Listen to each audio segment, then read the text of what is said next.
Тој тунел нешто над 2 километри и границата меѓу Македонија и Бугарија е навистина во тунелот.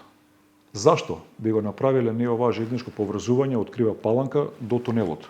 Ќе се вози некој до тунелот? Бугарија нема проект за тунелот. Не го ни проектирале.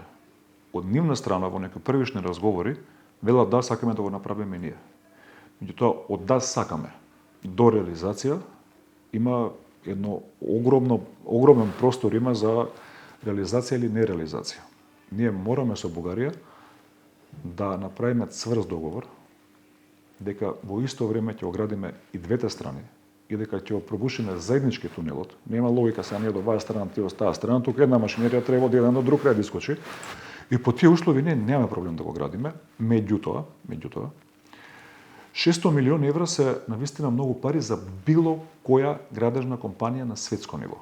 Тоа што не се јави ниту една од оние компании европски кои што традиционално се јавуваат во Македонија, па и во регионот, нас ни вели дека нешто не е во ред. Во неформални разговори, што е тоа што не е во ред? Пред се не е во ред проектот.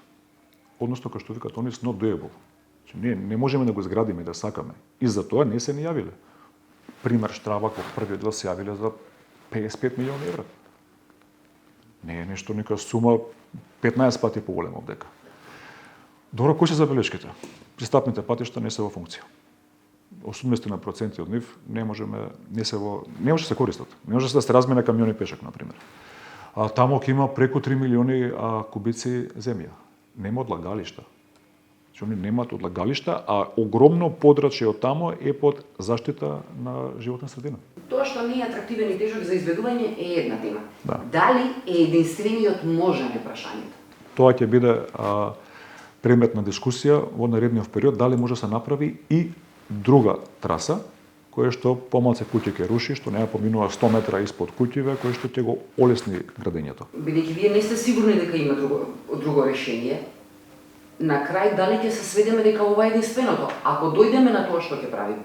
Личното размислување ми е дека подобро да почнеме со проектов 2 години од денеска, а да го завршиме за 8 години од денеска, отлуку да го почнеме сега и веднаш и да не го завршиме во наредните 10-15 години, да не се повтори киче во Охрид и да бидеме еден вид на срам во регионот. Што ќе биде ако пропаднат преговорите со Бугарија? Тогаш 600 милиони евра на граѓаните нема да ги потрошиме за пруга која што почнува од Крива Паланка, завршува во Брдо. Мораме така да размислуваме.